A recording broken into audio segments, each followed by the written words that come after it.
Hi, I'm Jamie. Welcome to Sci-Fi-Vision for August 19th. I'm putting the cameras for you too. Just give me 2 seconds. I fell asleep on the couch. I'm sorry, but hi, everybody. Welcome. Tonight we have a Bible finale, and then you guys have Star Trek, right? And yeah, it's a short show tonight. Hi. Hi, how are you? I'm good. I just walked through my front door 2 minutes ago. Well, that's good. I was at rowing practice. Yeah, I know. You said that. That's cool. I don't think I could do that. Well, But I'm the drummer on the Dragon Boat team, so I don't have to paddle. I sit in a chair and that's the easy one then, I guess, right? I sit in a tiny chair on the end of the boat and I beat the drum and keep time and yell at everybody. You're good at that. Well, it's important to be loud, and I'm not. Look, it's a corporate team. It's sponsored by my old company, and I quit my job 2 years ago, and I'm still on the team because they can't find anybody as loud as me to be on the team.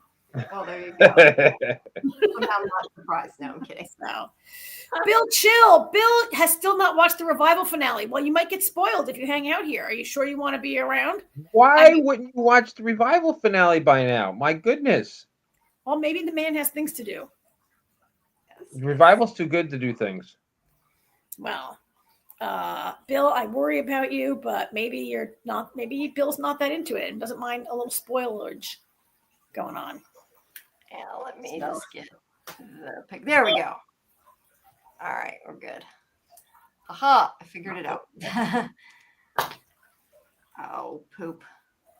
All right, so this is I guess we open and close with this view. I guess we have a lot of this view throughout the episode. Yeah. Actually. Yeah, kind of. Yeah.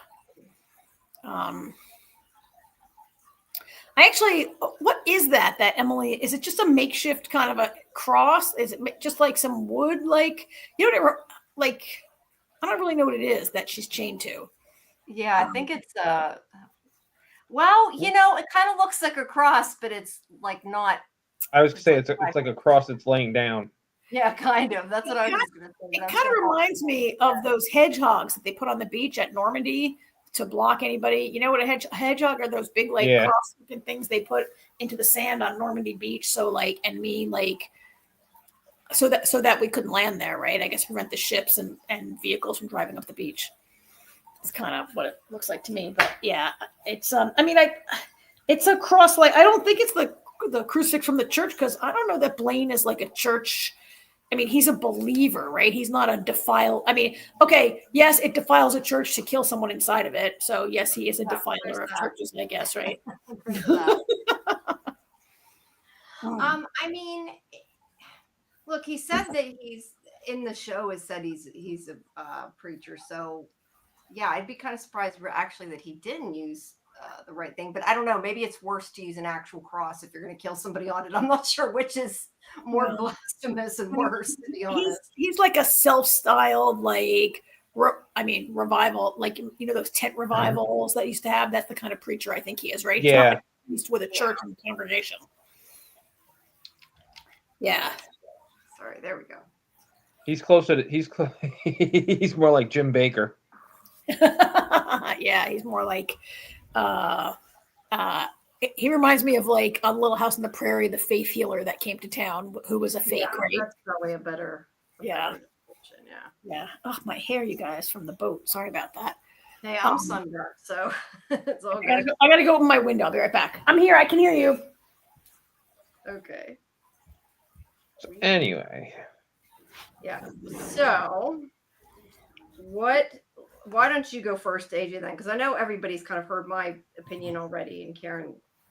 I mean, 10 episodes, not a bad one in the bunch. No, there's not. Everything was so good. I mean, I gotta say, with all that happened in this episode, I think the most shocking thing for me was when Wayne got shot. I was like, I actually yelled at you. I was like, "Oh shit!" Yeah, I didn't expect him to do that. Yeah, that was shocking. That was surprising, especially a guy that is set up to not be a fan favorite, and yet I think we were all really worried about him when he got shot, right? Yeah. Well, yeah. I I thought hate, that she maybe wasn't going to be able to do it because I figured she didn't know what she did the first time. Who knows if she can do it again, right? I hate Wayne. He's a piece of shit, but he didn't deserve to be shot by Blaine either. I wish the guy emotional harm, but not physical harm. Yeah. That makes it all okay then, I guess. So I think that, we had Luke Boyce, creator, in the chat on the deep dive the other night, last week. Sunday. Or Sunday. God, I don't know what days it is. What day it is anymore. And he answered a lot of questions for us. And like, there's a question that I wish I had asked. We know that they have made the television version of Wayne is much more abrasive, and much more unpleasant than he was in the comic book. He's way worse on TV.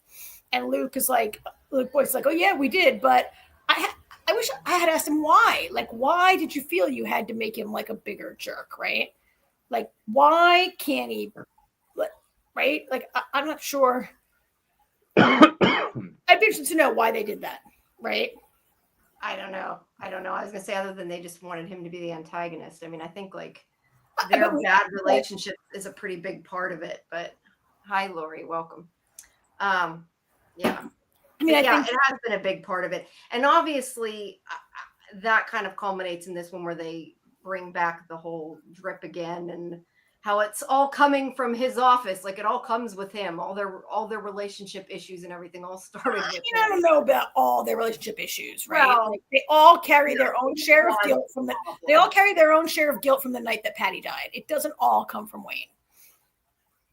Em has her whole own set of guilt for being the driver of that car, and Dana has her own whole set of guilt from not being able to drive that car, right? Like, that doesn't have to do with Wayne. He's not solely responsible for. No, he's not solely responsible issues for that. But I'm saying, like, I mean, he's kind of not been a good father, and that's what's caused them to have such a bad relationship. I mean, is he a bad father compared to Blaine's father, who put nails into his hands? Like, when was he like? I mean, he fed them. Like, is he a bad father? I mean, he's not a great father. Not the best. I mean, there's not evidence that he was a bad father when they grew up. It seemed to all go sideways at this event when the mother died, right? Yeah.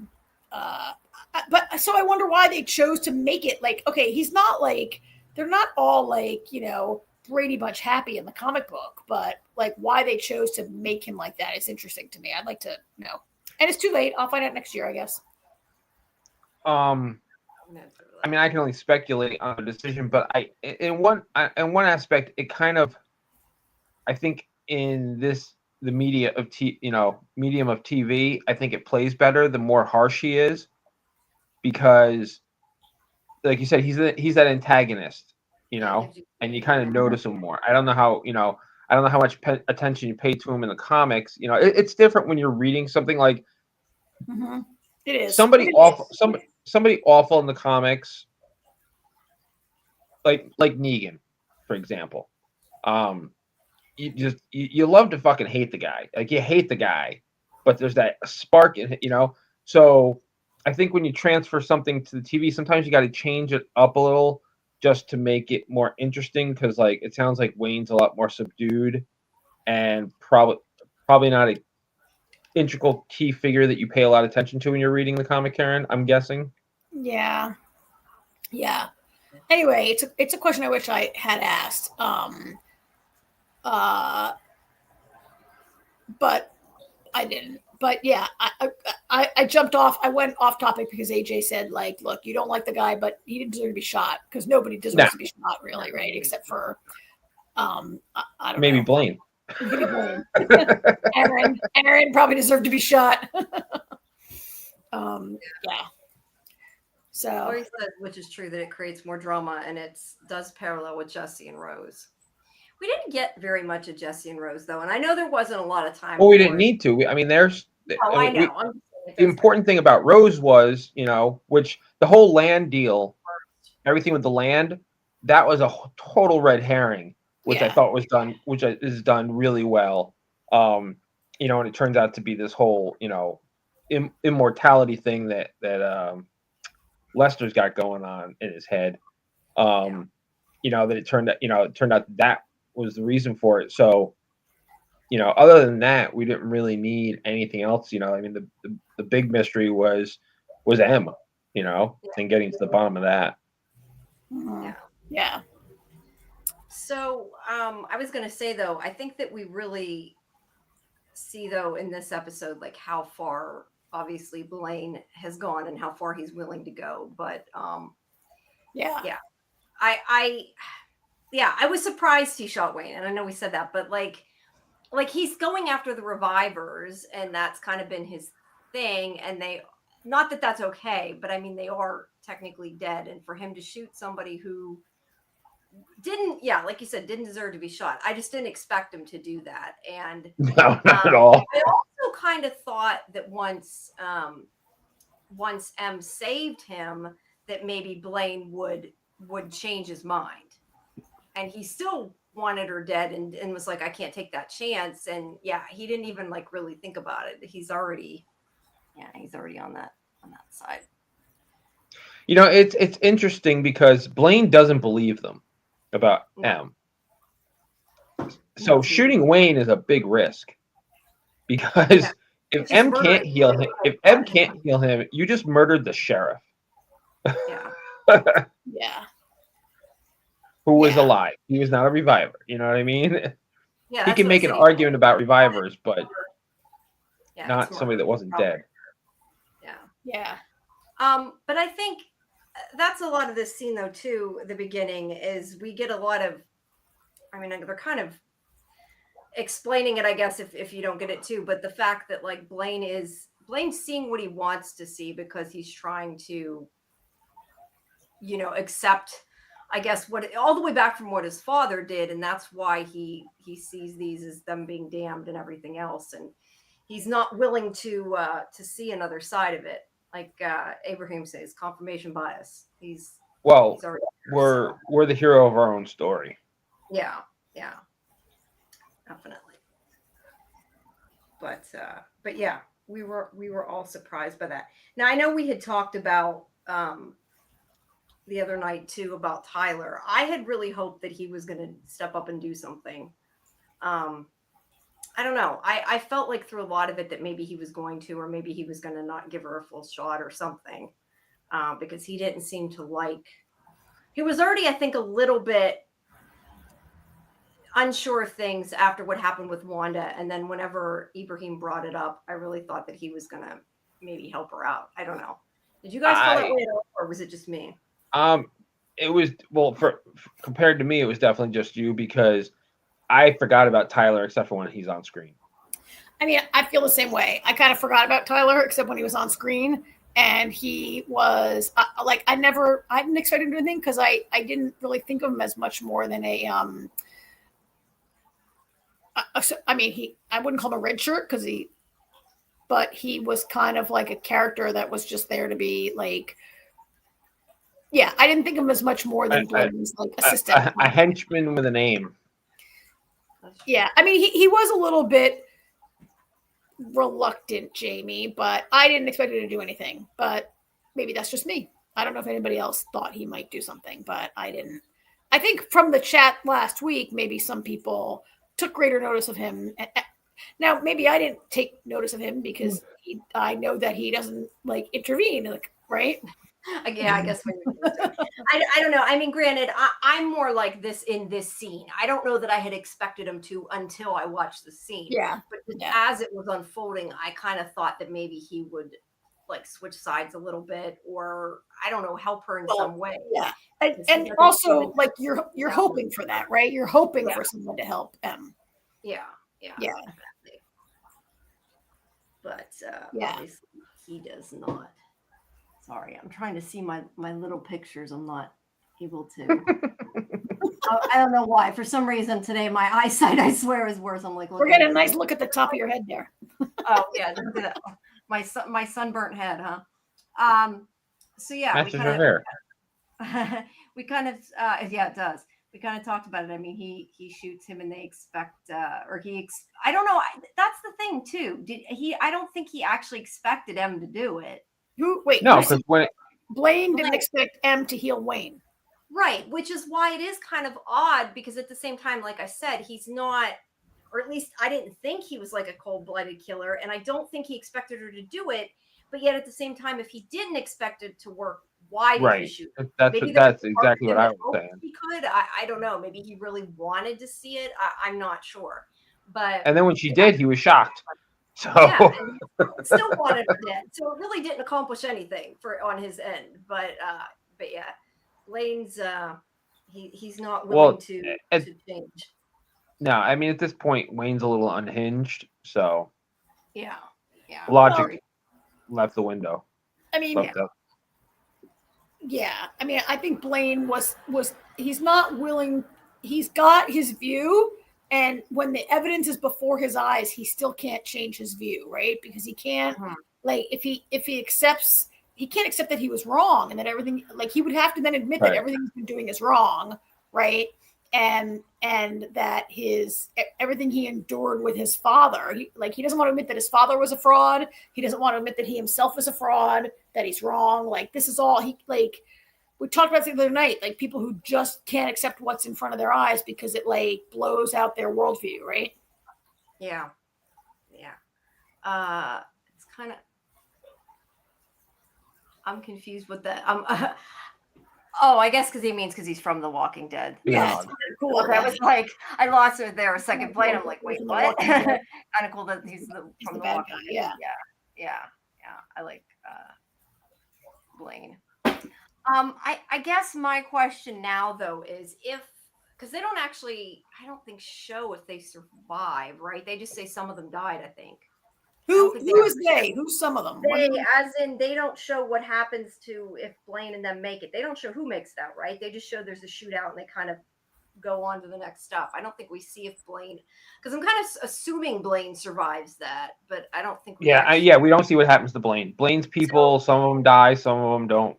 Yeah, Blaine himself, we don't. Blaine doesn't die, but we don't know for sure. But so that's a season 2 answer, right? But I'm kind of curious, like. I guess at this point, like where his storyline is going to go, because if he doesn't want to accept that they're not bad or whatever, and that the revivers aren't what he thinks they are, then he did try to kill somebody. And I would think that, maybe that should have some consequences. I don't know that it will in a TV show, but yeah, I'm just kind of curious where he's going to go from here. And I hadn't really thought about it in the terms of in the scope before, because we were busy, thinking about all the other things in the finale, and I hadn't really thought about Blaine, and now I'm kind of like just wondering, what happens next for him. Find out in a year and a half or something. Yes. Yeah, I mean, that's for sure. If you assume he's alive and that he's maybe gone into hiding or on the run. He has not changed his opinion that revivers need to be eliminated, and he would then maybe remain a threat, right? Yeah. Because the revivers there seems to be a change of heart by the end of it, in town. Maybe, right? Like, of course, the mayor and Wayne. They definitely had a change. They want to integrate revivers, but we don't really know where that's going to go, but.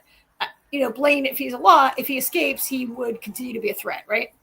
Yeah. I have to believe Blaine's still alive, because I feel like he's not a character he's not a character you kill off screen. Right. So he's alive. Whether he's incarcerated or escaped, I don't know. Yeah.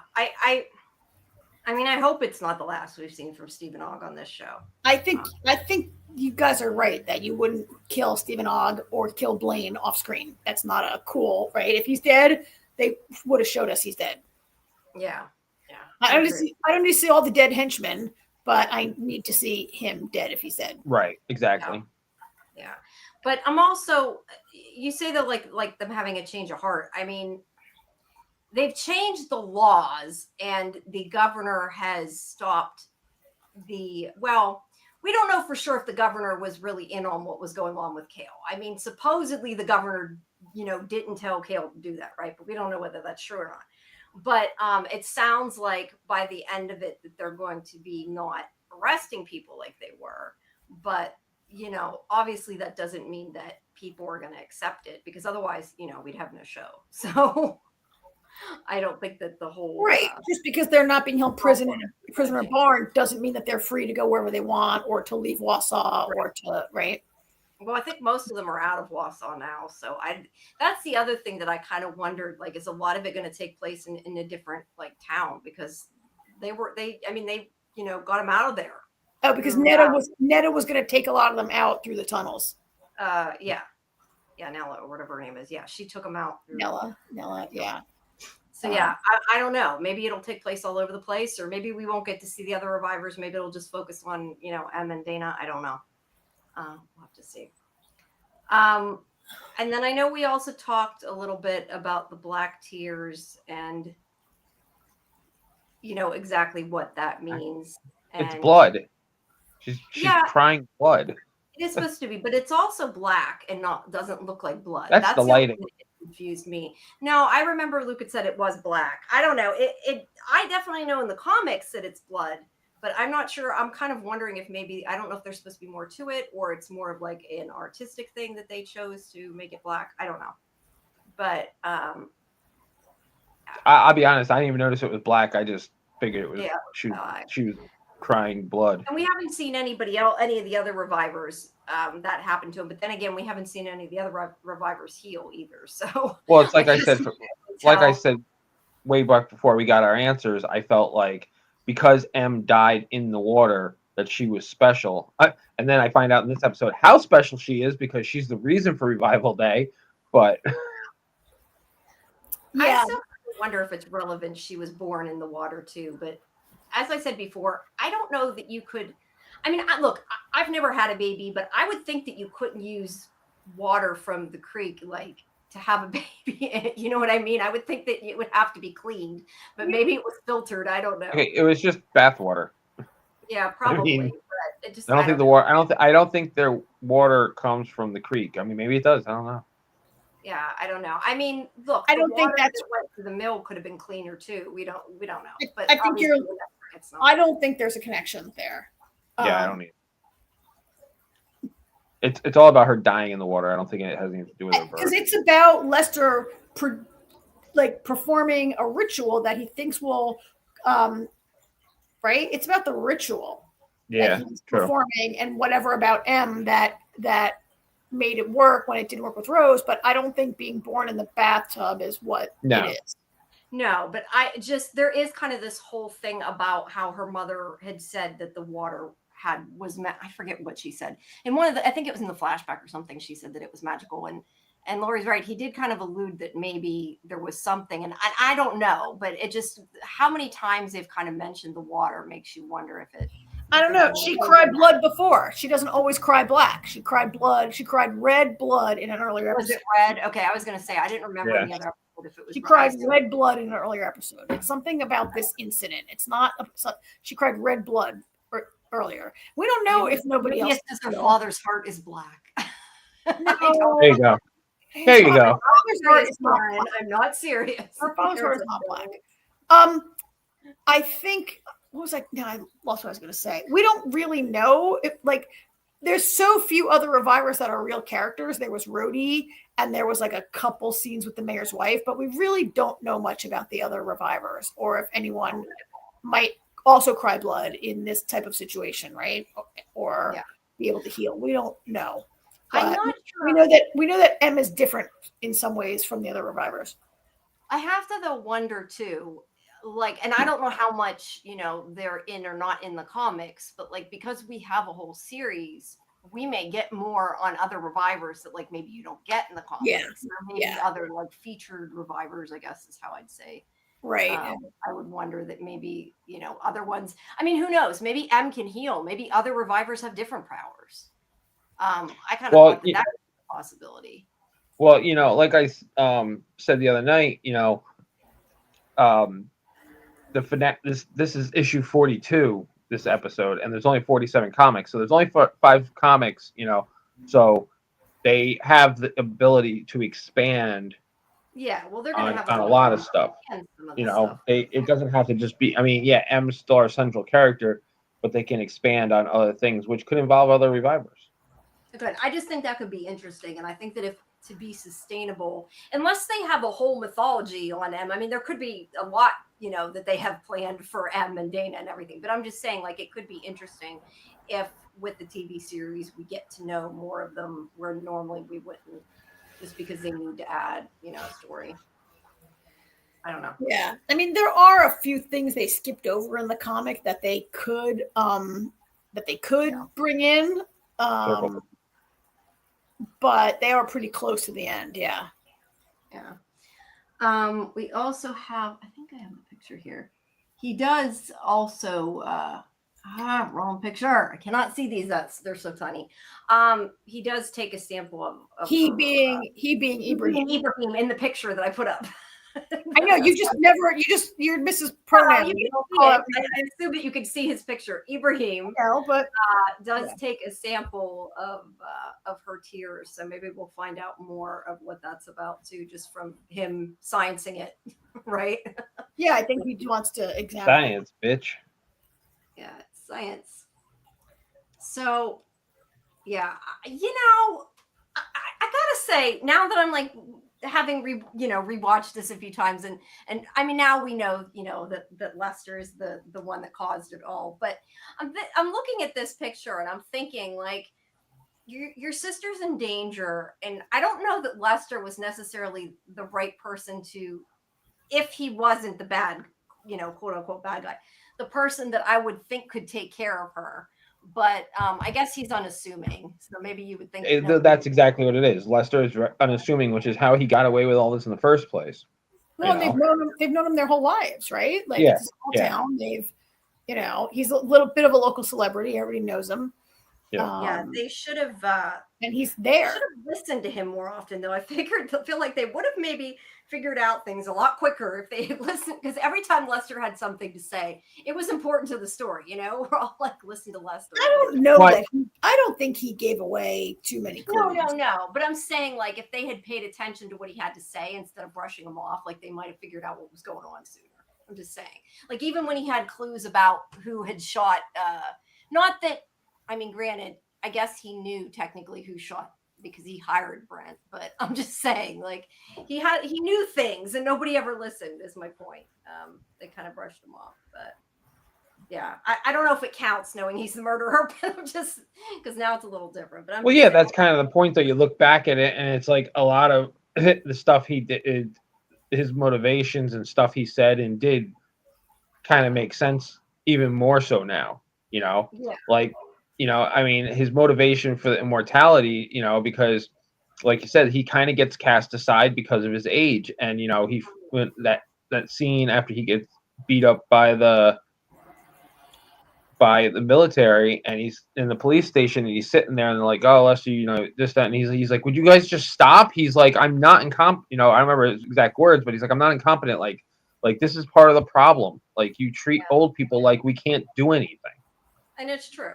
And I like that that's in there to begin with. I don't know if that's that much in the comic or not, because I mean, he is the killer in the comic, I'm assuming. So same killer in the comic.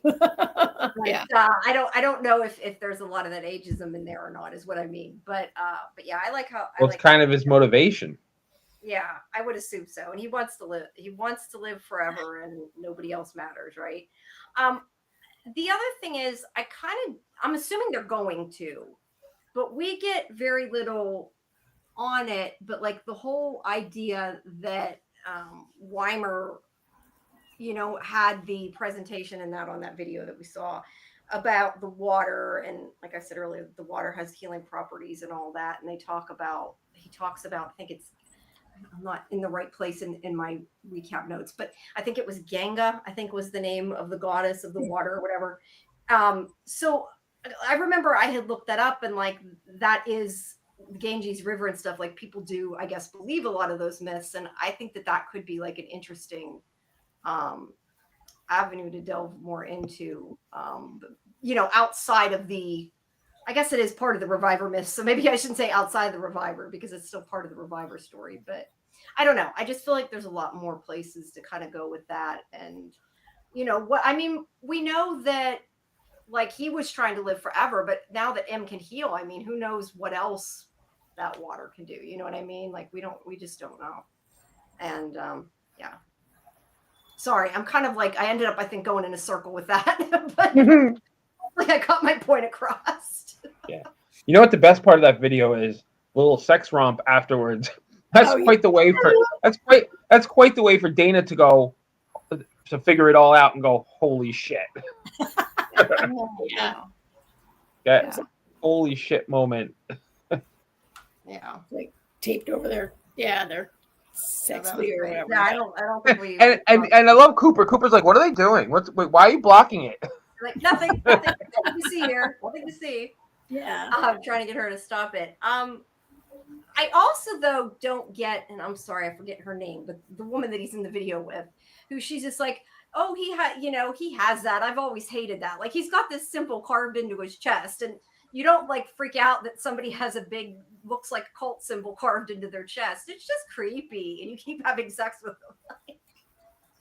I don't know. I would think that would be a red flag if that happens, So that was kind of funny, but. He could have explained it off as he could have been like it was a military thing from when his military days. I don't know. To me, that's definitely a big A thing. red flag.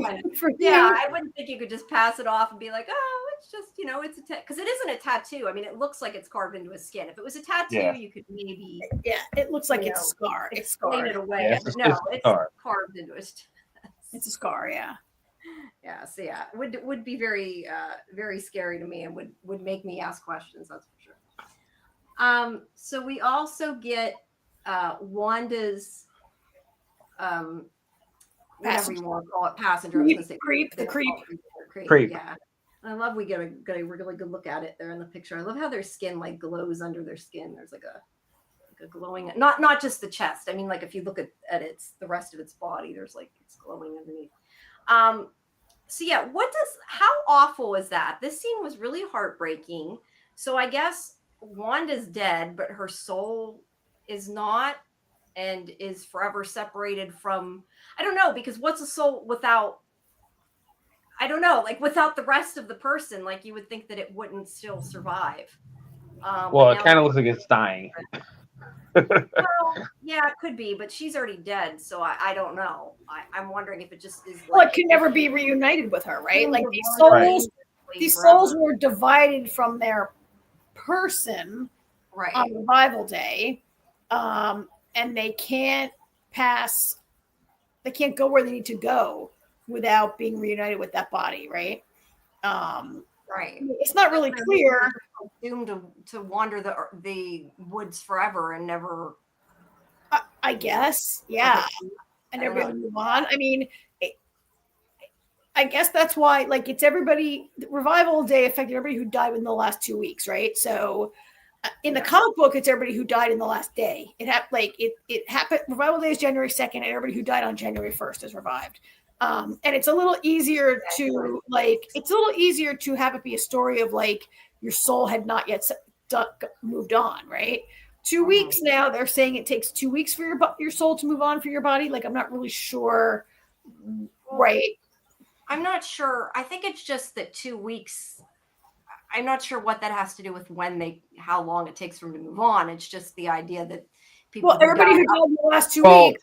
Their souls who died within the last 2 weeks was revived, and their souls were separated from their beings, from their bodies. Yeah, but who knows how long they normally could go without their soul? We don't know.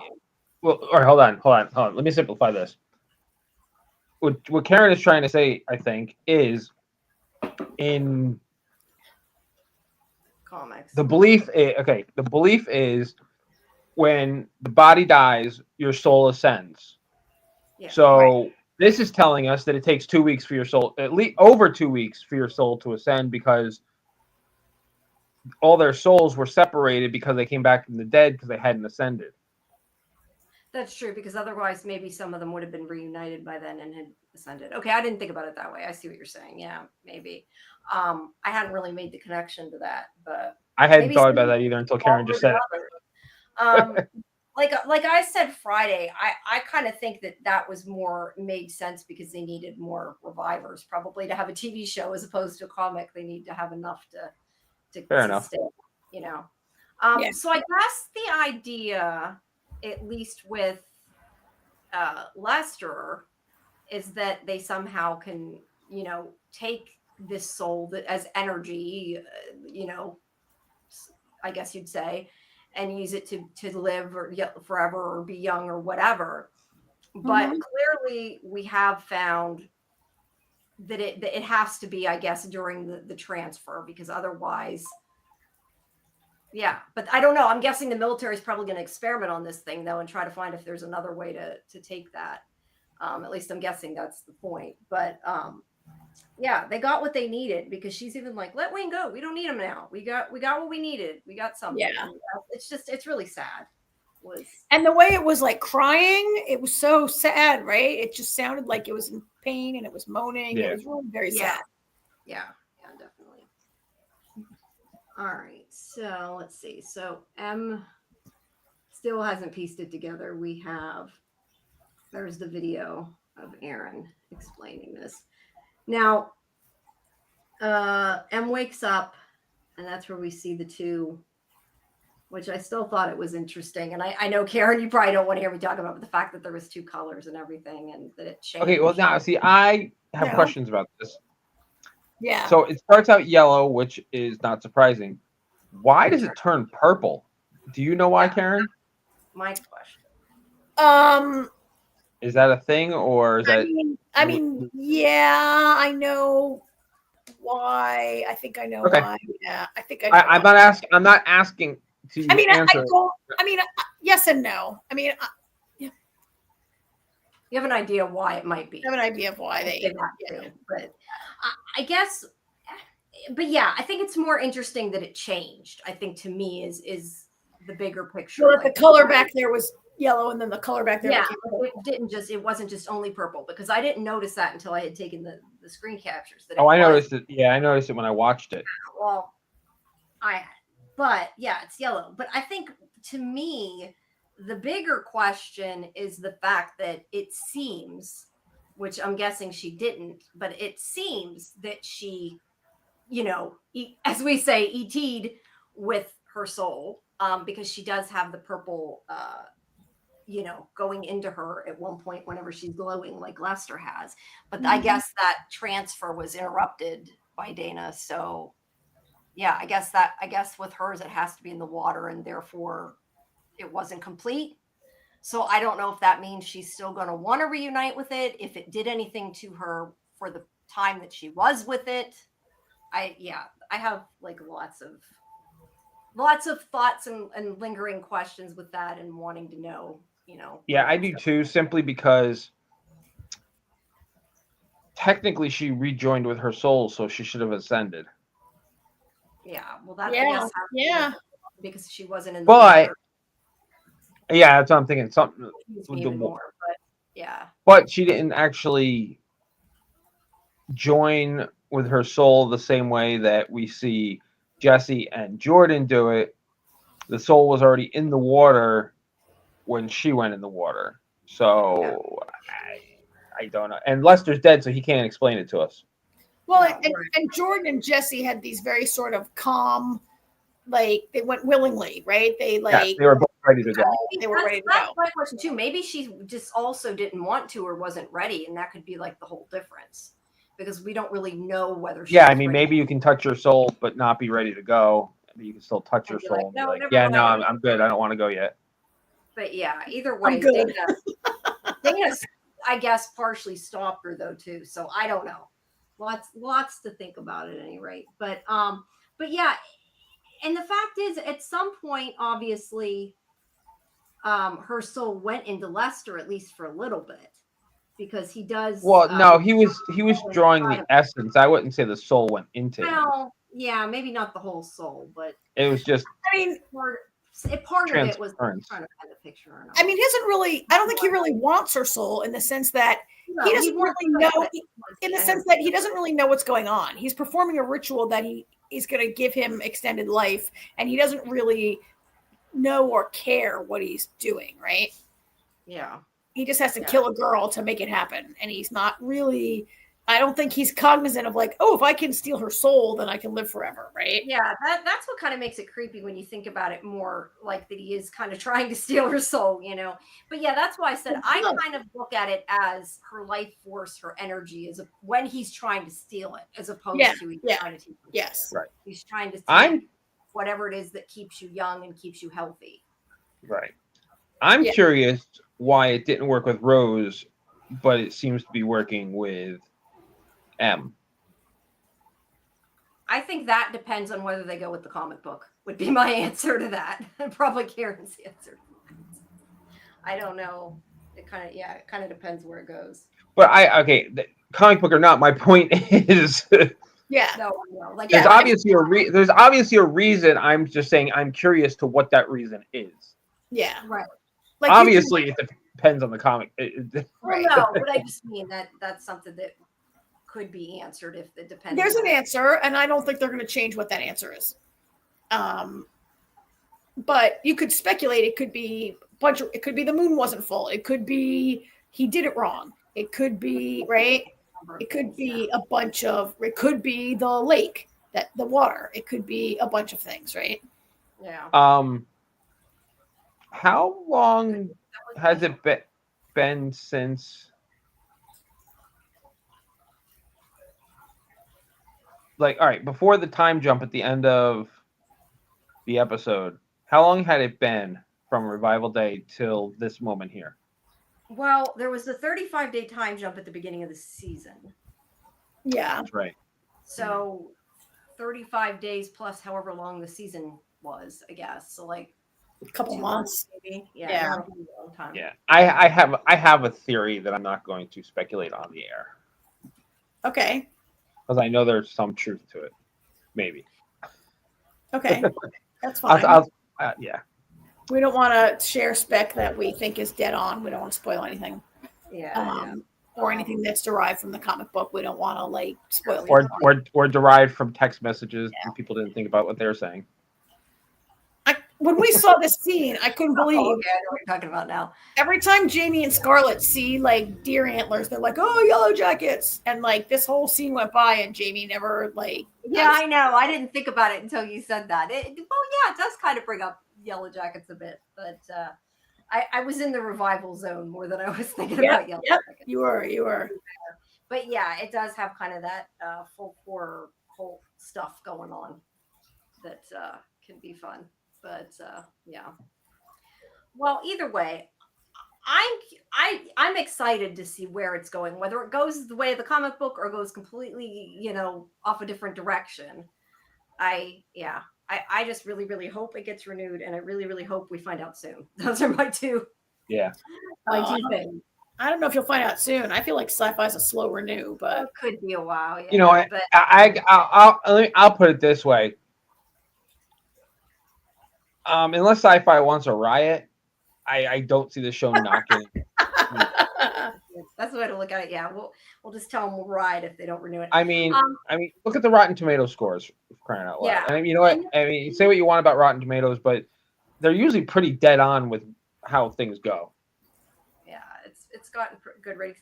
And the other thing is I know, like I know Lori was asking me earlier because apparently there's articles, it's in trouble and everything, but those go up with everything that hasn't been renewed. I mean, that is not a good judge of whether something's coming back or not. You know what I mean? I feel like a lot of times those articles are just clickbait, and they're all like, is it going to be renewed or not? You just don't know.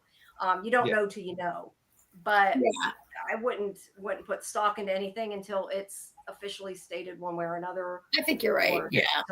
Oh yeah, absolutely. I will be shocked if it does not get renewed. I would be shocked if it wasn't renewed too. And if it doesn't get renewed, then we need to have Luke on and tell us what season 2 is going to be like.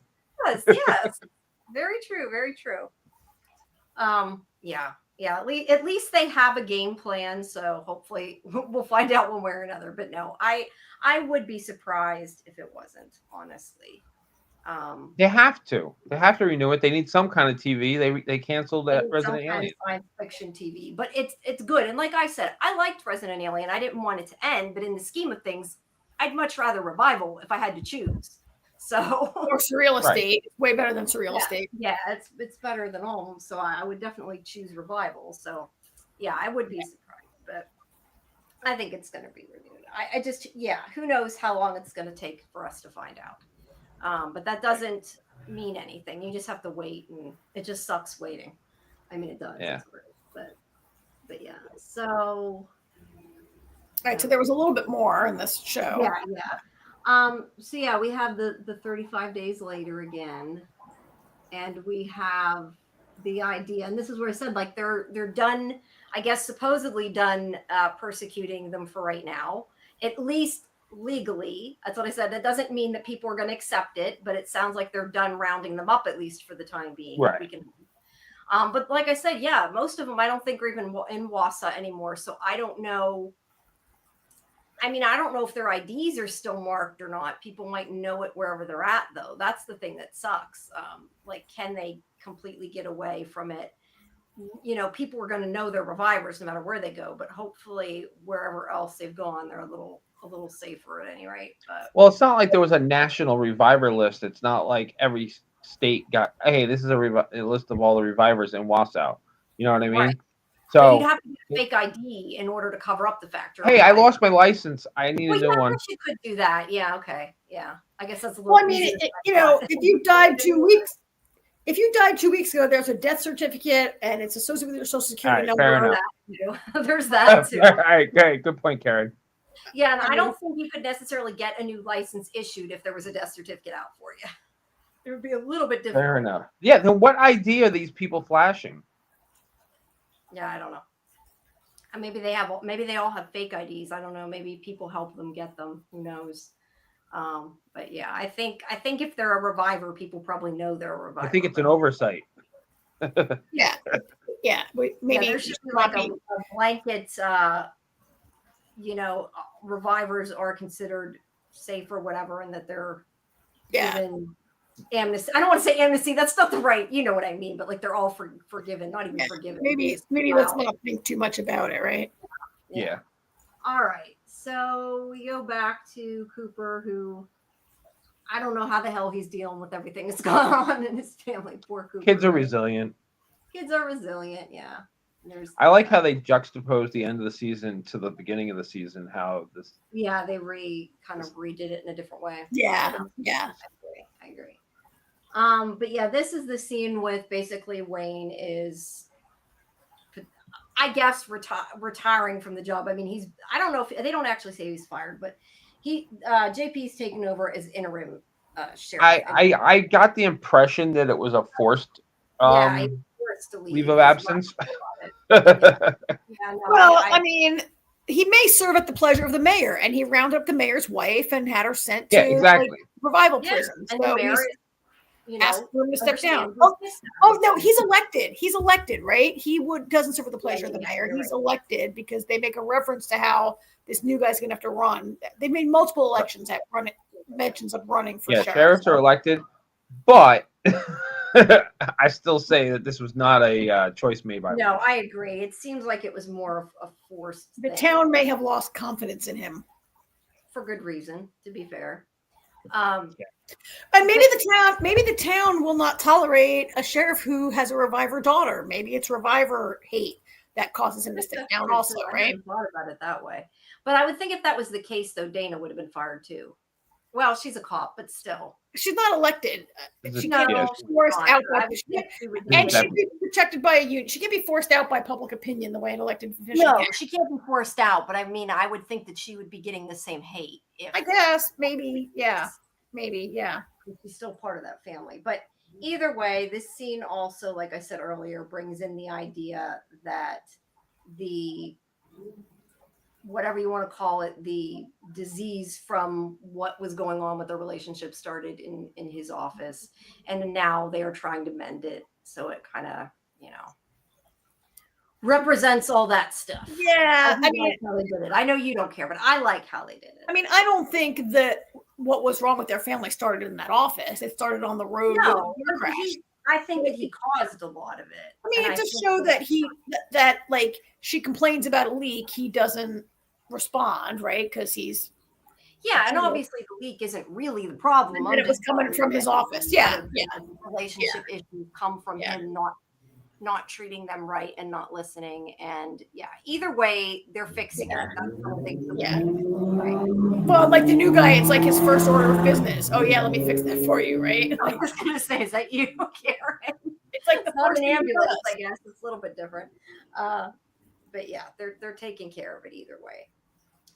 But whether or not, I don't know. That's the thing too, though. Like they're fixing the relationship, but he's still not is not good at talking to her, I guess, because they have that conversation in the car where he wants to talk to, Cooper, and she's like, no, he still blames you, and she's like, but I'll talk to you, and he sort of shies away from that. So she's like, I'll talk to you, and he's like, eh.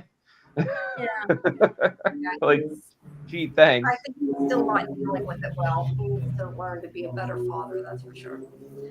But to be fair, there is a lot going on. But and then Ibrahim is staying behind to teach and will be able to, science the shit out of that creek and, save her. I don't know. Science the shit out of the water and figure out what the hell is going on in this town. And like I said, and date Dana. I still think they're cute. I like their. I think they're cute. Flirting. I like what she says to him. She's like, we should do it again. He's like, do what? And she's like, dent a car. Yeah. Because they had this conversation before when she was trying to ask about the second time. Yeah, he's not getting it. But yeah, we know he's going to have. I mean, they had to find a reason for him to stay, and that. Well, the reason's pretty obvious for him to stay. I mean, he's got to science the shit out of that river. Yeah. And then we have her finding or looking through M stuff. Sorry. Oh my God, what is going on outside my house? Do you hear that? Yes. Somebody's drag racing. Somebody's riding dirt bikes up and down my street, I think.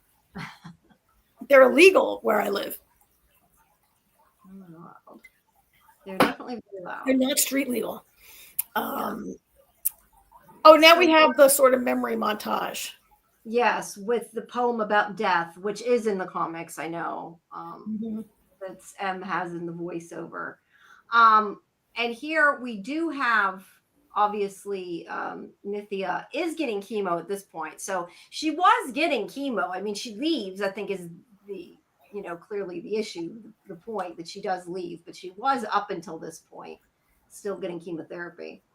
But yeah, you're right. That is the whole montage and. So one thing we didn't really talk about that I had mentioned Friday night was, I coming down to the wire, I suspected Lester, I suspected Nithya, I suspected May. I had about 4 suspects, but I was really leaning heavily towards Lester, mostly because. Now I understand Nithya's part and everything, but I had originally suspected her because I didn't think Aaron told her. I was like, why would Aaron tell her that one of his students was a reviver? You know what I mean? Like, that seems suspicious. Come to find out that she was kind of in on it a little bit. We don't really know what part Nithya was in. That's, I think, the big. She lured it to the bridge that night. We know that much. Yeah, I know. Yeah. So we know. And I speculated that, was his affair with M intentional? Like, was she part of it to the point where you need to, who knows? It could have been, I mean, we won't find out until next season, but was it her idea saying, listen, we need a girl, start an affair with this girl so we, that she trusts you and everything, and then we can kill her in the river? I don't know. That's who tells their husband to have an affair with. I don't know. I still question that there's a possibility that it's 2 separate things. That she was after M, and like her husband doesn't even know that she lured her there. I like I said before, I don't know why I think that, and I, for whatever reason, don't think that she was doing anything nefarious like he was. I don't even know that it was connected. Yeah, but how did Aaron know she was there that night? Well, he might have known where she was, but I don't know. I just feel like it's two different things and we're How did he know Rose was at the bus stop, or how did he know that M was like he joined? How did he know Em was at the bridge? Because he joined the internet forum to tell her to go to the bridge. No, he didn't do it. Nithya did. Oh, Nithya did it. Yeah. Yeah. Did it. So I mean, I just think that. So I like the way you're thinking like, could Aaron have lured her into the affair on purpose? And were they like, oh, find a girl, have an affair, trigger her to the bridge? Like, isn't it just easier to snatch a girl off the street like he did with Rose? Like, just snatch a girl and take her to the bridge and kill her. Like, why? If you're right, like, what was the point? I'm not saying it couldn't be possible, but what would be the point of that when you could just snatch a girl from the bus stop like they did with Rose? Yeah, and Lester, that's why Lester said that, like, he wanted to use M because it got rid of the problem of the affair, which makes sense. That's why I don't know. I just, for whatever reason, don't know that he knew that Nithya knew everything, like that she was part of it in that sense. I think it's. I guess it could be. I'm not saying this is correct because I'm saying I don't even know why I feel like that. I just feel like that. You could be right, Jamie. You could absolutely be right. It could be totally separate, and we're led to believe that it's connected.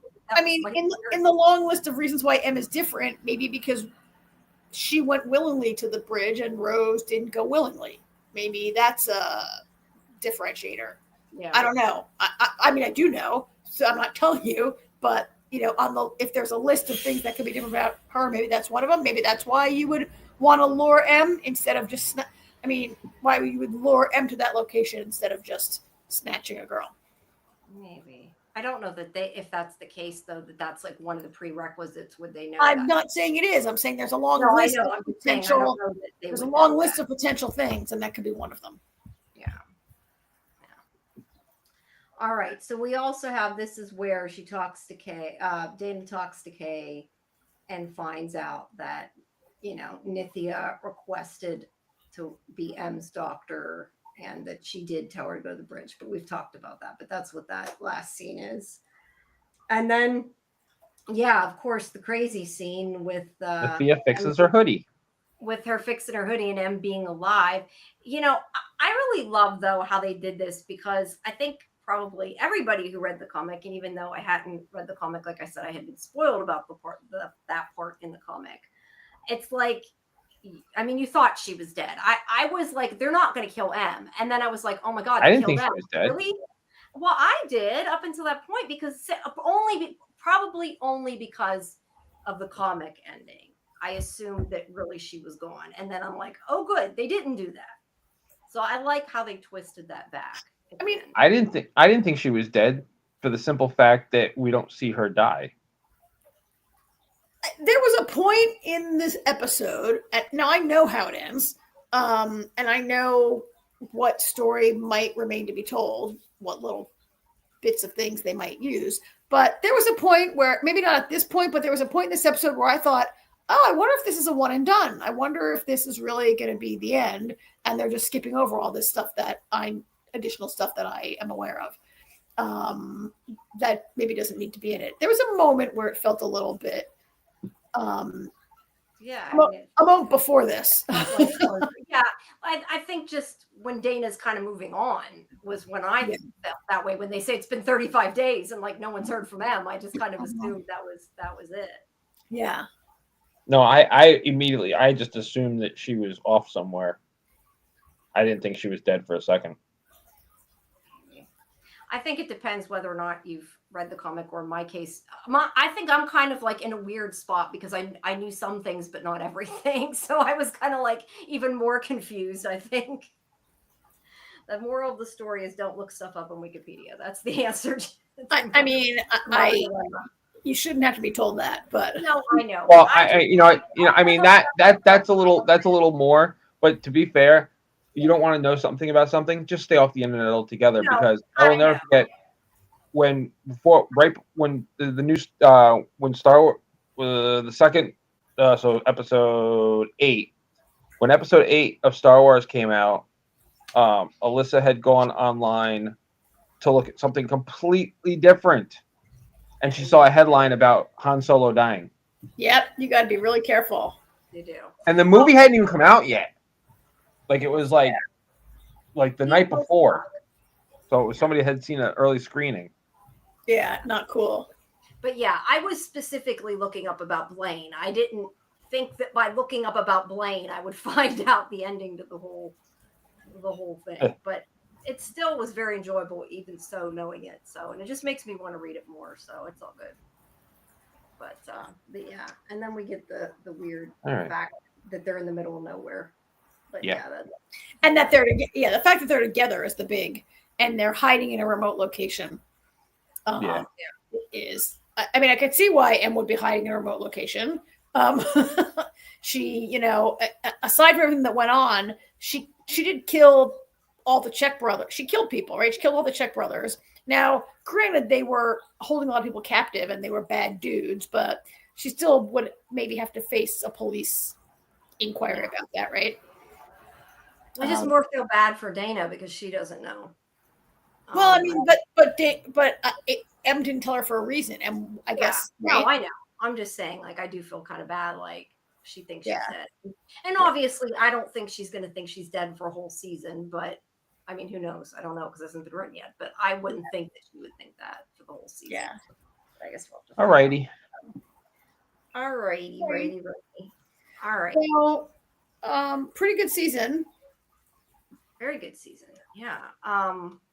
And I think that it's good that it was like, because we talked, I know we've talked about like getting enough episodes. I do think that they gave it, I mean, granted, I'm not saying I wouldn't like more, but I think that they gave it a good amount that they were able to tell the story. It wasn't, it didn't I mean, I think short. Yeah, like, I think the pacing was great. Yeah, and like you said before, it got better every week. I mean, it really did. Like, it was always good. There was never one that wasn't bad, or never one that was bad. And I think that every week you kind of were more, or at least I was, more sucked into it and wanting to know what the hell was going on. So, yeah. So we will wait, and hopefully we will have, hopefully we'll have news about it soon. I just kind of, this is like that time where it's like sad though, because it's like it's over and we're not going to get to talk about this. I enjoyed it and I want to see more, and now we're going to have forever to wait, but that is the way television is. I miss the, you only had to wait between May and November or whatever, and shows came back. Yeah. Granted, I'm sure that the people making the shows didn't enjoy it, but the viewers did. But there's still some shows made like that. Not usually, though, and they were. I mean, network television's still like that. Still like that.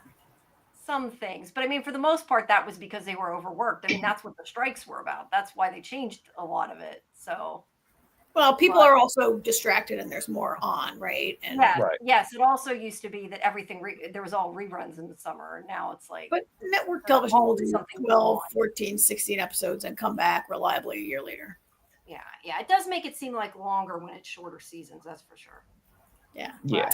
So they need to advertise it so people don't forget about things. That's, I think, one of the biggest issues is they take so long and then people forget. And they forget what happened. Like, they need to re-air them or something, like do like a marathon before it comes back or something. I mean, look at like Stranger Things. I'm going back and watching 4 years of that, Like, I like the show, but I'm not gonna, I don't remember half of what happened. I need a recap. Yeah. All right. Well, I guess I need to take my overlay off, don't I? Yeah, because you're gonna disappear on us now, right? Yeah, I'm gonna hang around, but I'll mute myself because I won't know what you guys are talking about anyway, but I'll probably hang out in the chat. Although if everybody stays quiet in the chat, I don't know that it'll do me any good, but yeah, I guess we'll see. Yeah, I guess we just like that. No, that's not all the same size. There we go. Is that the right one? I don't know. You guys can mess with it. Yeah, that one's good. We can whatever. Good, yeah. But I'm just going to probably turn my camera off because I don't know if I can switch it otherwise, and it looks weird having it like repeated. All right, guys. I know I do want to say though before I forget, because we didn't make announcements about the interview. I have to fix the thumbnail. But everybody on Thursday at 8 p.m. Eastern, we have Jane. I guess you pronounce her name Luke. I would assume Jane Luke, who plays for I thought it was Institute. Luck. Luck? Jane Okay, Luck. Jane Luck. I'm not sure which. We'll have to ask her. But who plays Maureen on the Institute? She's going to be on live at 8 p.m. Eastern on Thursday. So everybody make sure you tune into that. And then tomorrow night at 11 Eastern, I think is what I have on the calendar. I got to double check, but we're going to be doing Alien Earth. So at least this week, it's not going to be the same day every week, but we'll have Tomorrow our night at midnight. Sorry. At midnight tomorrow night? No, at 11. I think I'm 11. pretty sure I put 11. I didn't schedule. I got to go schedule it, so I got to link up, but I didn't get a chance yet. But yeah, so everybody look out for that, and please join us back. Tomorrow. Different schedule this week. All right, guys, I'm going to turn my camera off. Okay. There we go. I think I got to stop I'll figure it out. Now I'm just a thing. That doesn't work either, does it? Yeah. It's just a little thingy there. I'm not sure how the heck Just mute yourself. That's all you need to do. Yeah, I'm going to know. I was just trying to figure out how the heck so it's not doing that. I don't know how to fix it. Hold on. It's all right. It's Whatever. fine. Whatever. It's fine. Yeah. All right. So Star Trek, this was episode 6, I think, right? I don't know. I just turn it on every week on Thursday and watch it. I think it was episodes. I'm looking it up right now on another tab. So I think it was episode 6. And I think it was called The Somebody Who Ate Its Tail, right? It's called Yes. Oh my God, I can't remember the name of it. It's based on this like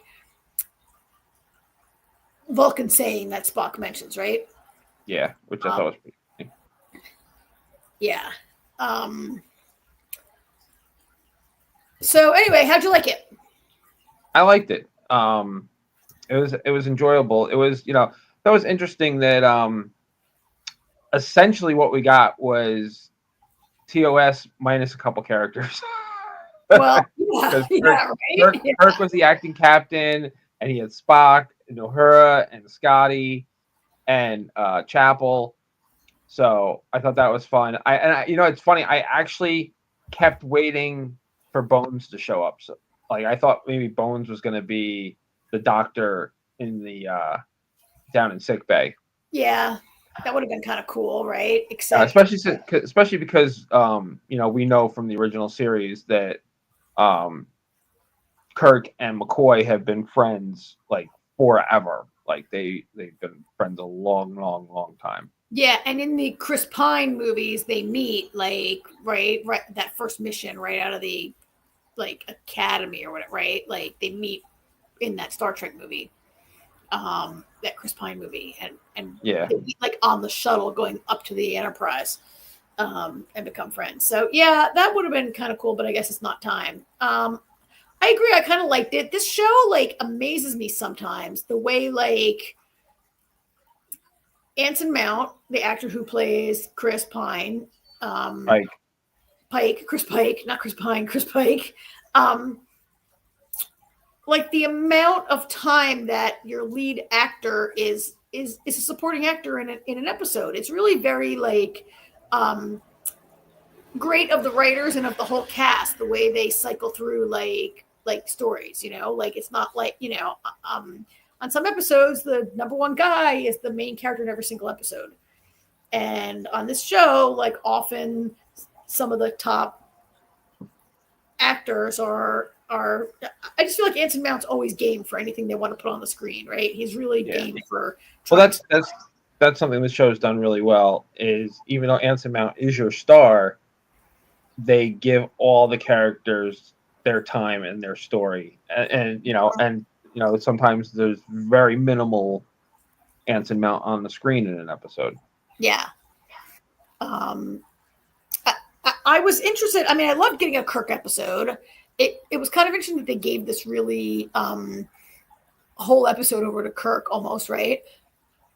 We know kind of where this is going, and I mean, eventually. I don't know how many. I mean, there's 1.5 more seasons. It makes me wonder, like, as they develop. This is not the first time we've seen James Kirk, and it maybe went a little bit like, are they developing them a little bit more? Like, when this ends in a season and a half, what's the long-term plan for the Star Trek property, and what is Paramount going to do next? And would there be a Kirk? I hope not, actually, because I feel like while they've played kind of fast and loose with the history, I don't like the idea of a whole new Kirk Enterprise show. Yeah, that's almost like untouchable, right? In terms Kind of of sacrilegious. Yeah. and the pre-TOS Kirk was covered pretty heavily in the Chris Pine movies, right? The what's his name with the glasses? Yeah. The guy who J.J. Abrams movie. And like, do they want to recover that ground? Like, no, probably, right? Yeah, I wouldn't. Canon now. It's interesting how much this season is leaning into romance, and it wasn't evident in this episode so much, except we know that James Kirk is La'an's lost love from the alternate timeline they were in, right? Yeah, there was some lingering looks there. Yeah. Just as she's becoming closer to Spock, and then Chaplin, like everybody, they're really mixing up throwing them all together, and yet they didn't overplay it at all in this episode. I thought it was well done the way those lingering looks were like all we needed, right? Yeah. Between these 3 characters or 4 characters this week, really. How'd you like the overall story? I thought it was very interesting. Hell of a twist at the end there when you find out that this monstrous ship that has been around for centuries, devouring planets and ships and people and everything, turns out to be they're humans. Turns out they're descendants of a group of humans who left after World War III, many years in our future. Yeah. Hopefully many years in our future. They said in the mid 20th century. So like 25 years, in the mid 21st century. I know. I know what they said. Now, right? But let's put it this way: it was before First Contact. A bunch of scientists and astronauts took off, and things clearly did not go as planned. And it was an interesting twist. And it kind of it gave everybody a bit of a shock. Yeah. Nobody more so than Kirk. Because he had annihilated 7,000 humans. It became like, I mean, I don't know how many people left initially, right? But I mean, you saw the picture of everybody. It was like maybe like 20 of them. Yeah. But somebody said like they and their families left. They were I think it's Pelia who says like, oh, I remember that, right? And because she's like, what is she, like 500 years old? 5,000. All right, 5,000. And she says something about their families also, I think. Okay, yeah, that makes sense. Yeah. So I just Googled, like, in Star Trek, First Contact on Earth is 2063. So we have a few years. You'll be gone. You think you'll be gone by then? It's only less than 30 years from now. Oh, shit, you're right. Yeah, it was interesting, like, the idea also that, like, who humans became without First Contact, by going out to space. Like, what was their first contact? They went out to space. Like, their first contact maybe was, I don't know, like, how they became like that.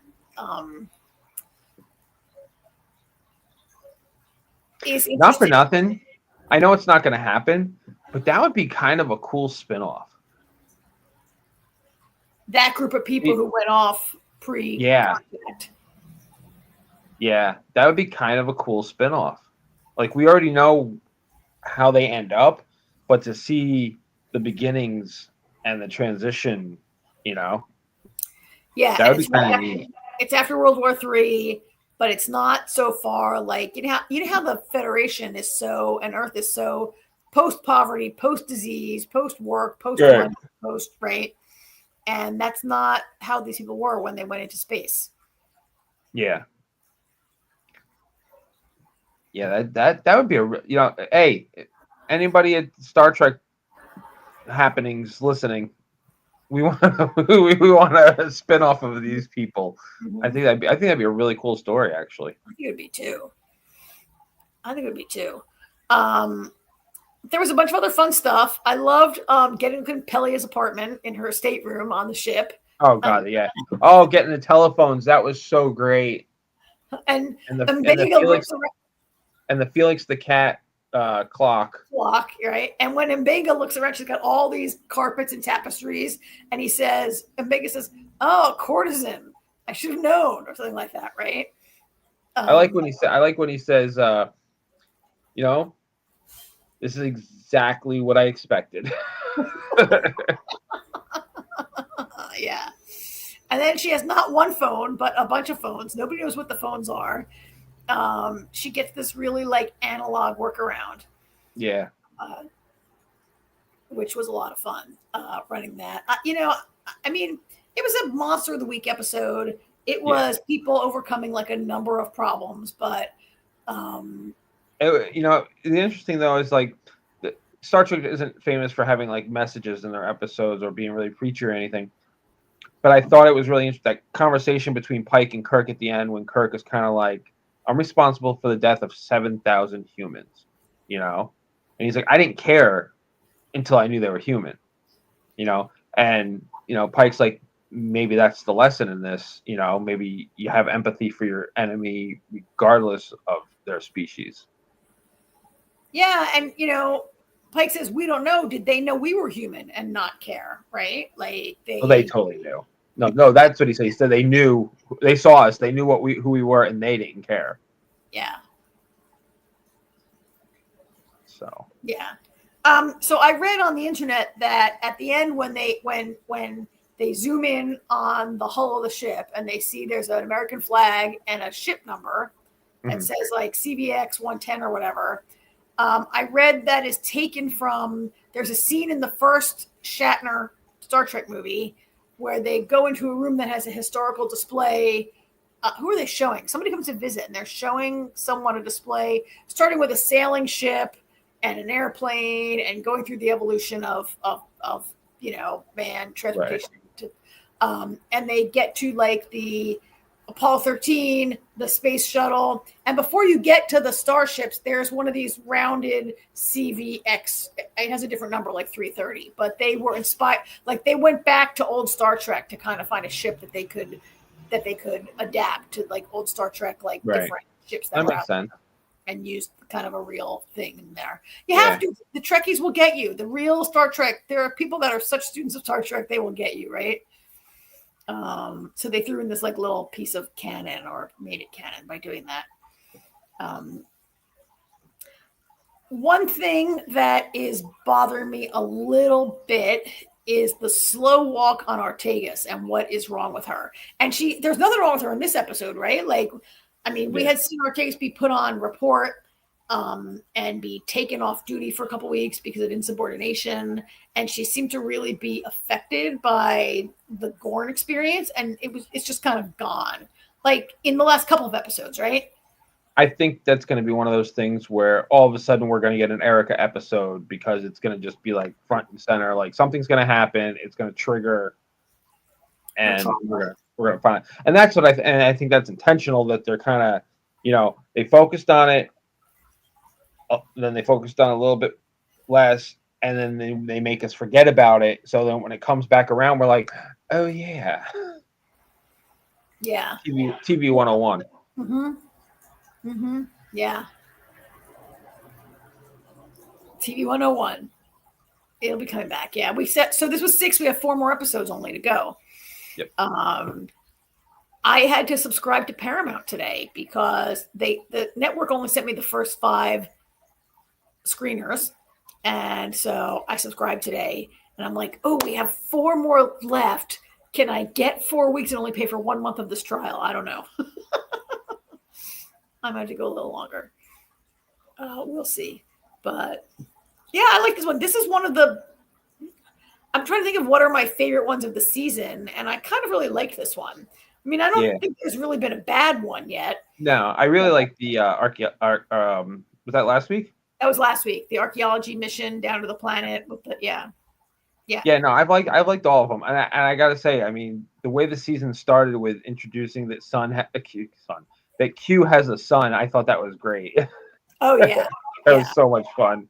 And Artie was funny. He's like, I was really hoping. He's like, I wonder why they just didn't use Q's voice and they didn't actually have him on screen. I was like, because John Delancey does age unlike Q. I was like, even though they had Q aged in Picard, but they had an answer for that because he just felt like, since Picard was old, he wanted to appear old. Yeah. But and like the aging of Picard and everyone, their aging was like really part of the story, right? Yeah. I was like, so that's why I said, pretty sure that's probably why they just said, all right, John, we just need your voice. Give me a son to pass the baton to. Guy who won't age for the next couple of years. I like the way they've introduced things and found ways to introduce stuff that we know, but have a reason not to have it. Introducing a Q and then not mentioning it, having never heard of it until TNG makes perfect sense. That's fine. I like what they did with the holodeck. How she's like, yeah, we need to mothball this thing because it's dangerous. And then we don't. Again, another thing, we don't get back until TNG. Yeah, we don't get it back. And so I think it's fun the way they're showing us and introducing stuff like that. Who knows? We might get more. Yeah, so we might see later, and yeah. So yeah, I really liked it. This is a great. Yeah. I mean, this is one of my favorite of the. Like, did I like Discovery? Sure, but I think I like this better. I do too. I like it a lot better too because I like that it's got the overarching story, but it's mostly monster. It feels a lot more like the original series. It does. It has that kind of old school feel, and yet and really fun. It's got the fun back in Star Trek, yes, right? The fun, yes. Like Discovery had some fun, but it was very serious. Discovery started off really strong, and it kind of faltered, and then that season with Book and the other guy.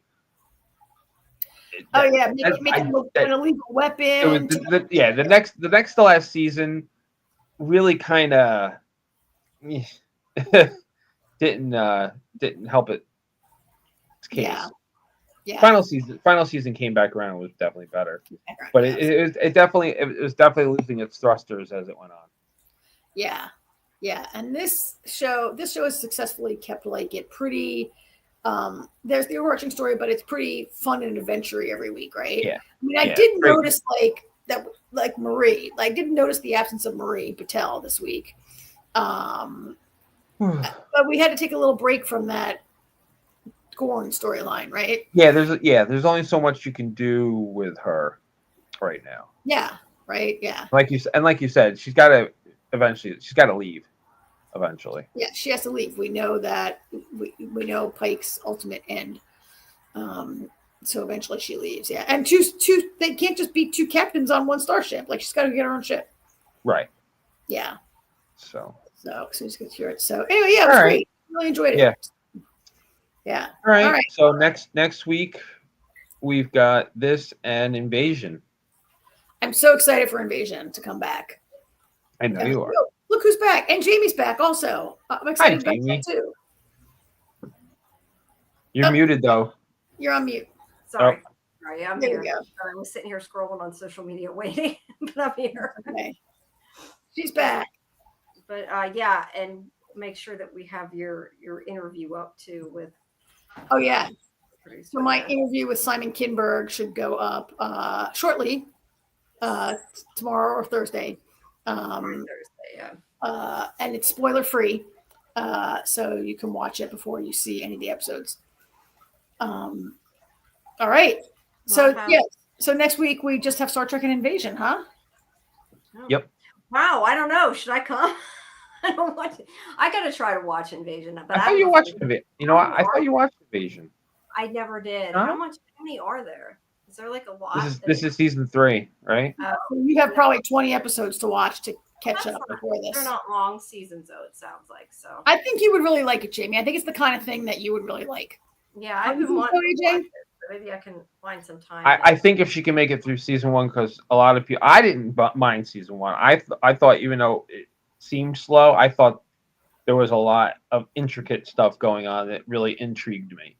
So if Jamie can make it through season 1, then I think she'll like it a lot. Yeah. Right, well, I'll see if I can. I don't know if I can get it done by then, but I will try. Right. Well, someday. Everybody should watch it someday. But yeah, and then I should have up my interview too. Well, I guess now it's still got like a week before the premiere, more than a week before the premiere for Tony and Ziva. That's got a little bit yet, but that interview will be up soonish. Okay.